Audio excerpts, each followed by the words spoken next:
Então vamos lá, vamos iniciar aí nossa aula de arte, tá? A nossa aula de hoje tem a ver com os tipos de gravura ainda, né? Porque eles utilizam a xilogravura para fazer o que nós vamos ver hoje, que é a literatura de cordel, tá? Então hoje nós vamos falar sobre a literatura de cordel. Talvez vocês até já tenham visto sobre literatura de cordel na parte de português, né? Porque tem a ver com português também, tá? Então, primeiro, nós vamos iniciar vendo um videozinho que fala aí um pouco sobre o que é a literatura de cordel, tá?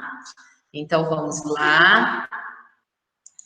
Vamos nesta outra.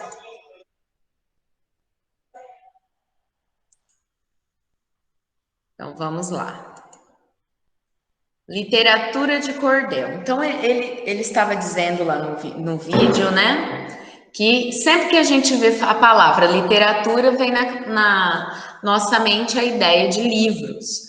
Mas, quando a gente fala de literatura de cordel, nós não estamos falando de livros exatamente, nós estamos falando de livretos, né? De folhetos de cordel.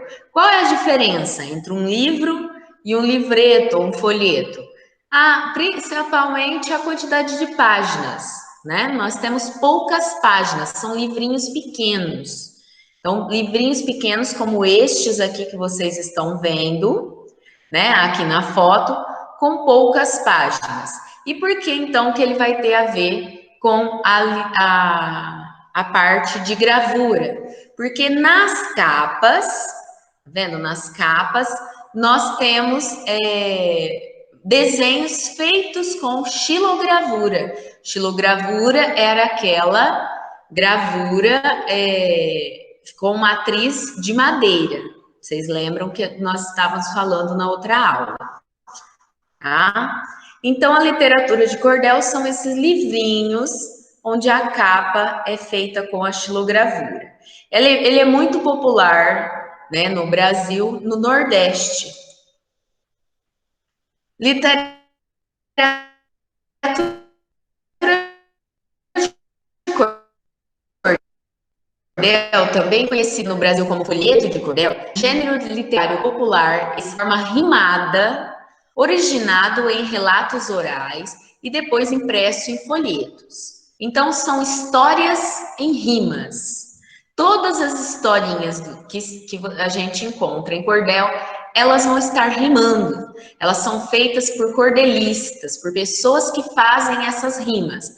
Muitos deles fazem com violão até, e aí depois é que eles vão passar para o papel, vão escrever, né, no papel e fazer o livrinho. E aí eles ficam em feiras vendendo esses livrinhos de uma forma, vendendo esses livrinhos pendurados e muitas vezes apresentando, fazendo a leitura desses livrinhos em forma de rima ou então fazendo a leitura destes livrinhos em forma de canto, com a ajuda de violão.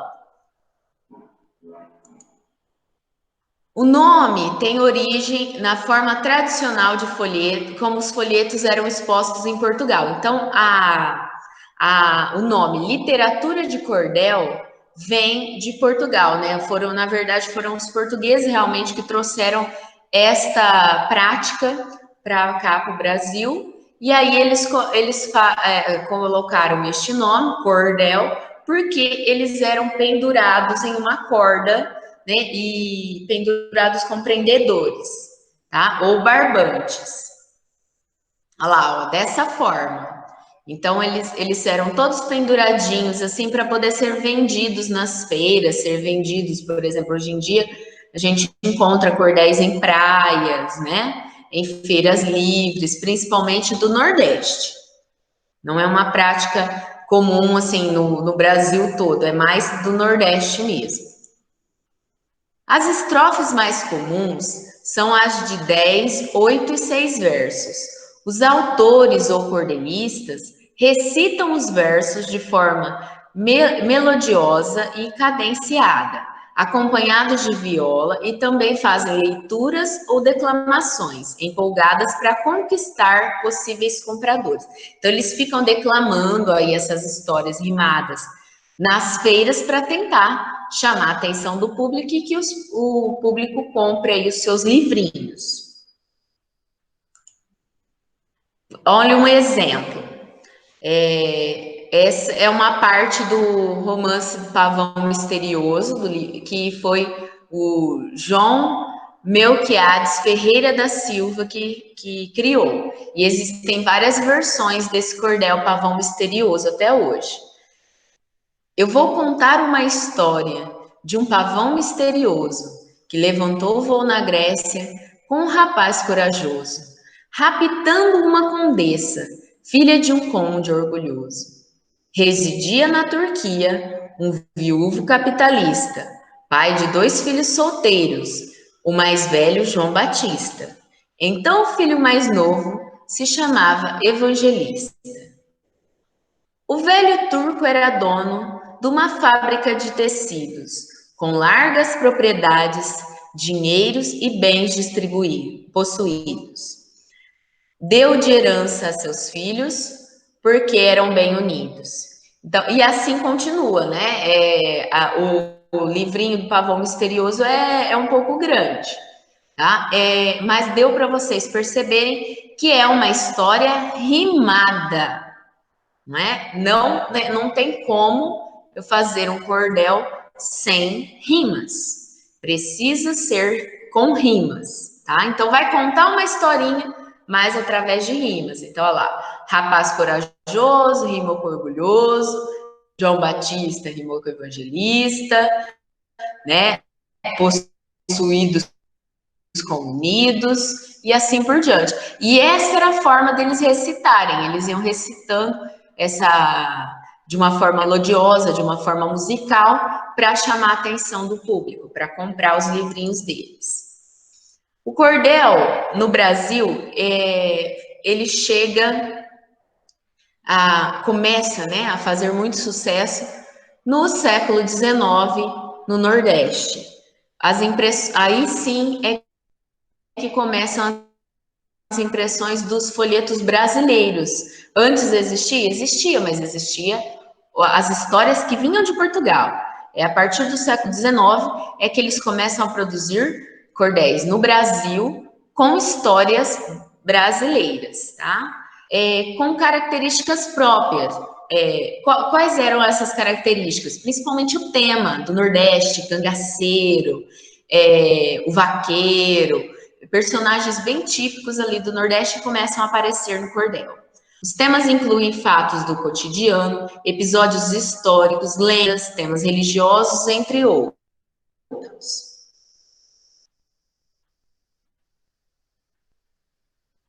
Para reunir os expoentes deste gênero literário típico do Brasil, concede a ABL, Academia Brasileira de Literatura de Cordel. Essa Academia Brasileira de Literatura de Cordel é como se fosse assim um museu, né? Ela reúne ali exemplares, né, de vários cordéis famosos para poder meio que guardar, né? Para guardar essa memória, para não deixar que essa cultura se perca. Nossos mestres do cordel. Então, agora nós vamos conhecer aí algumas pessoas, alguns cordelistas, tá? O nome que a gente dá para podemos citar. Leandro Gomes de Barros foi assim um precursor, né? Um primeiro a produzir cordéis brasileiros, né? Com histórias brasileiras. João Martins de Ataíde, José Pacheco, Rodolfo Coelho Cavalcante, Antônio Américo de Medeiros, Minelvino Francisco Silva, José Costa Leite, Gualpan Vieira, Gonçalo Ferreira, João Rodrigues Amaro, o J. Amaro, João Firmino de Amaral, Francisco Salles Arreda, Mestre Azulão e o J. Borges. Nós vamos falar mais sobre o J. Borges. Só um minutinho, gente, que eu vou falar com o Thiago rapidinho. Como que faz para compartilhar um vídeo, por exemplo, do YouTube para passar? Aí eu tive que baixar. Ele não passa direto do YouTube? Eu não sei se tem. Eu baixei. Você baixou e compartilhou. E aí eu editei, porque tinha parte de projeto de vídeo. Sim.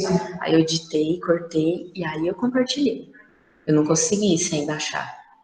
Direto, né? Direto.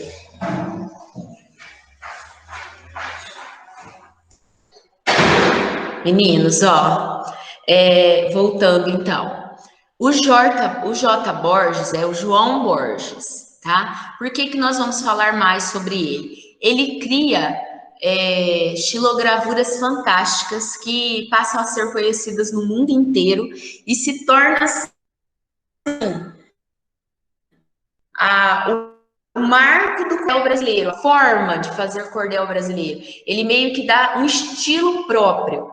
E a família dele, ele acaba ensinando para a família toda acaba se tornando cordelista, xilogravadurista. E aí, gente, ele tem o Severino Borges, tem vários outros hoje ele tem sobrinhos que ainda praticam, né? Ele já faleceu, mas ele tem sobrinhos que ainda praticam e fazem no estilo dele.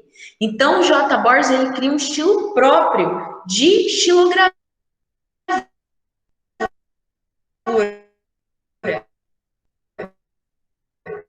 Por isso, o mais importante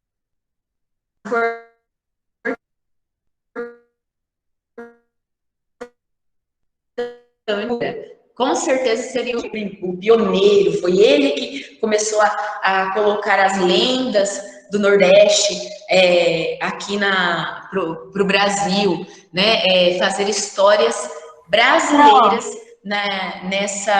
nesses folhetos. Oi. Tá travando Pode muito falar. para todo mundo, tá travando muito para todo mundo. Tá? Uhum. Vixe, olha. Eu vou tentar ver se não melhorar, eu acho que será que na gravação fica sem travar? Que aí qualquer coisa vocês assistem depois na gravação. Eu acho que na Bom, gravação meninos, fica sem travar. Acho que não. Então, aí Acho. qualquer coisa vocês assistem novamente depois, tá? Bom, meninos, então olha só. A xilogravura, ela compõe a capa dos folhetos de literatura de cordel, tá? Nós já falamos que é a técnica que utiliza a madeira como matriz e possibilita aí a reprodução de uma imagem como se fosse um carimbo, né? Os xilógrafos brasileiros, né, mais populares do Brasil, eles vieram do cordel. Então, foi para fazer cordel que eles desenvolveram a prática da xilografia, tá? Aqui, ó lá, nós vamos ver, ó, esta primeira imagem, Vida no Sertão, é do J. Borges. Essa daqui, que não é o mesmo, o J. Borges começa, o irmão dele, Severino, depois aprende com ele e começa a fazer também. Mas se a gente não lê o nome J. Borges e Severino Borges, dava para achar que foi a mesma pessoa que fez. Por quê? Porque ele cria esse estilo. Olha só, qual estilo? Esses cactos dessa forma, pintadinha, não é? A maneira de desenhar. O Borges, ele cria essa forma, né, de fazer xilogravura, um estilo próprio dele. E aí, os familiares, aprendendo com ele, começam a criar também obras parecidas com as dele. Tá vendo? Então, ele acaba criando esse estilo nordestino, digamos assim. Aqui nós estamos vendo aí a foto da matriz de madeira sendo entintada e puxada, né? Só para vocês relembrarem como que é feito. Tá? Aí aqui, meninos, não precisa mais, nós vamos para um outro. Só um minutinho, deixa eu só trocar.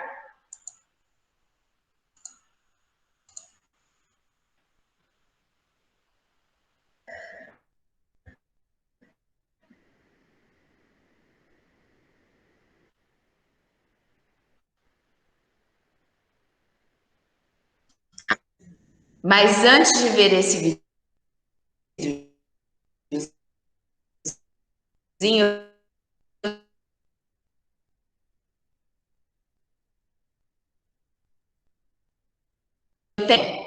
essa novela, eu vou passar já já, peraí. Essa novela foram os sobrinhos do J. Borges que fizeram a animação de abertura da novela. Então vocês vão ver agora, né, que esse vídeo que mostra a abertura da novela. Ela conta toda a historinha da novela, que era uma princesa que ficou perdida no Nordeste e tal. Conta toda a historinha da novela, mas com desenhos de cordel. Então a Globo encomendou para os sobrinhos do J. Borges que eles queriam a abertura da novela no estilo de cordel. Então eles queriam uma animação toda em estilo de cordel. Então agora nós vamos assistir.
Essa era a abertura da novela, tá vendo? Então, meninos, eles fizeram essa encomenda, né, para vocês poderem perceber, eles fizeram essa encomenda e vocês puderam perceber que toda a história da novela era uma... Oi, o que foi? Estão pedindo para mandar o link? Espera aí, meninos. Deixa só eu passar. Alguém consegue mandar o link? Ou tem seu?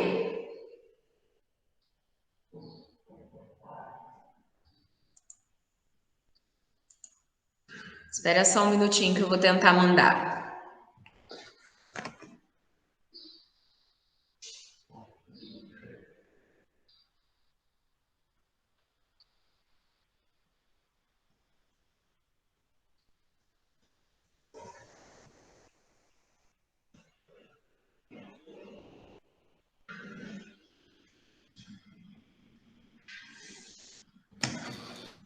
Doutor, fala o nome que eu passo. Oi.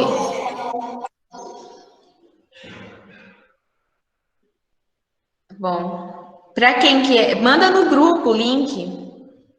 Vou tentar mandar também, peraí. Agora eu Qual é o nome?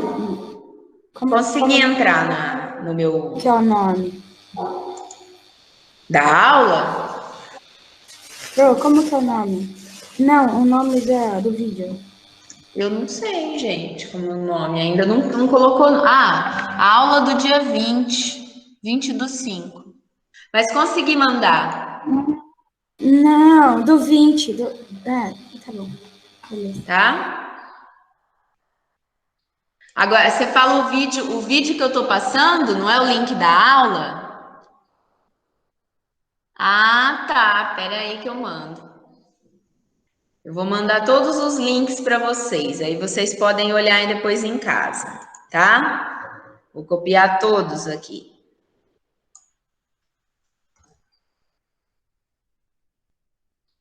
Vou mandar lá no grupo também.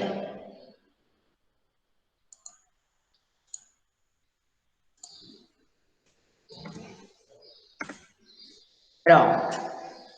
Vão estar todos os links ali. Aí aquele link, aquele vídeo que vocês não conseguiram assistir, né? Porque estava com o áudio ruim, vai estar naquele link ali. Ele explica sobre cordel, tá bom?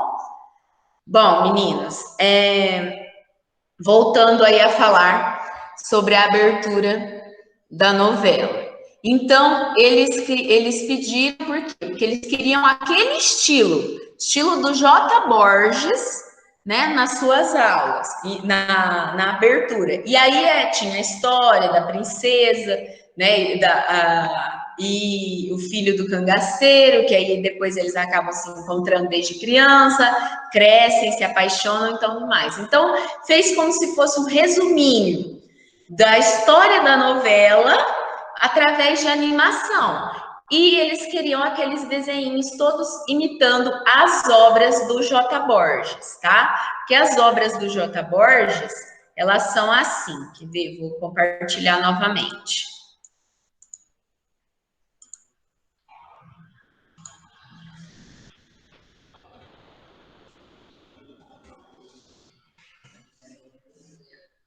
Vamos nas imagens. Olha lá. São sempre mostrando a cultura nordestina, tá vendo? Aqui nesse caso, ó, Forró Pé de Serra. Essa outra, Vida no Sertão. E algumas coloridas. Qual é a diferença? Como que ele fez essa colorida? A colorida ele teve que fazer uma matriz para cada cor.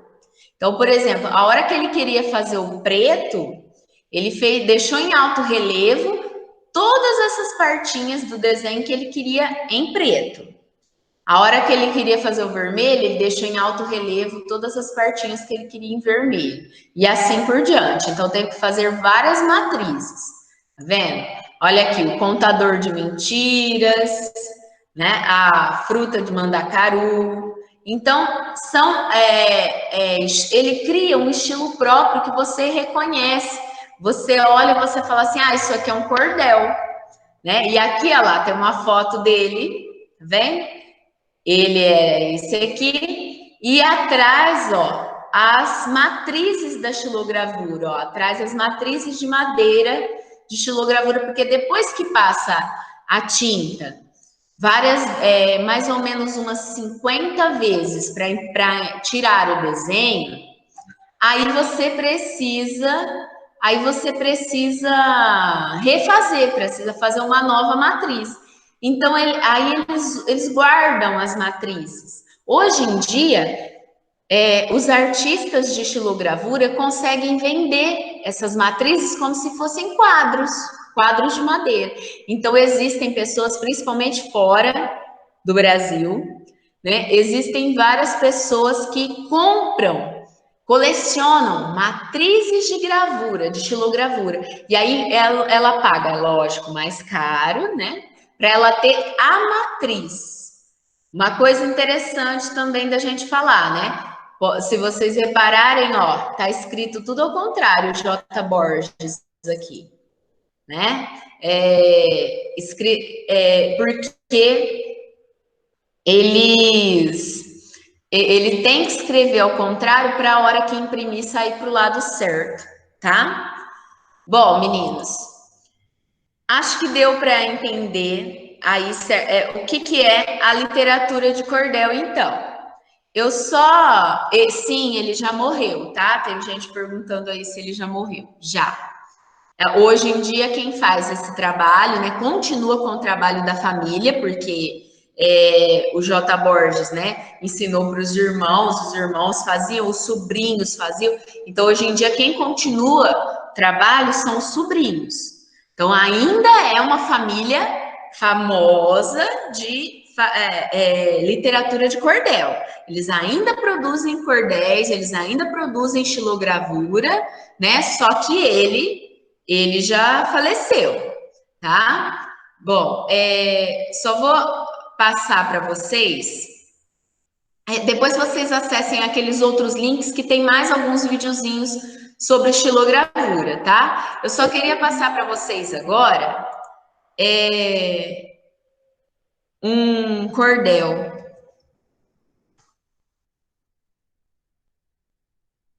Para finalizar a nossa aula.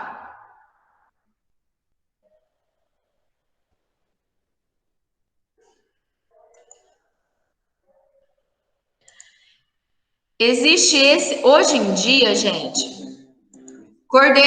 um dos cordelistas mais famosos que nós temos é esse aqui, que é o Braulio Bessa.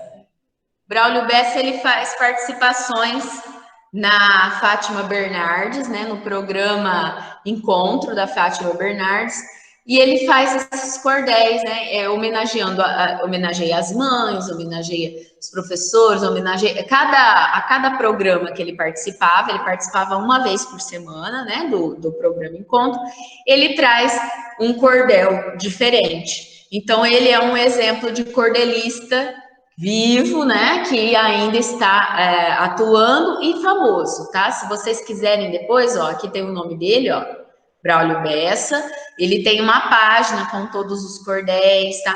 Qual que é a diferença? Ele não faz xilogravura, ele só escreve os cordéis, tá? Essa é a diferença, ou seja, ele seria mais importante para a parte de literatura mesmo do que para a arte, né? Só que ele é um exemplo aí de cordelista famoso. Vamos ver se vocês vão conseguir ouvir. Se vocês não conseguirem ouvir, me fala que eu mando o link também, tá bom?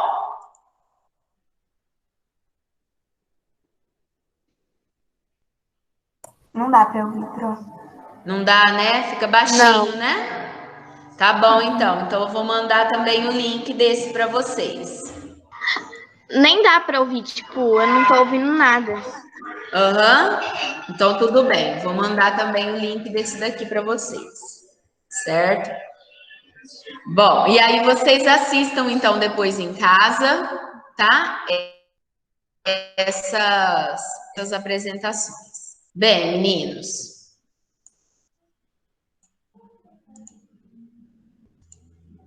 Deixa eu só voltar lá.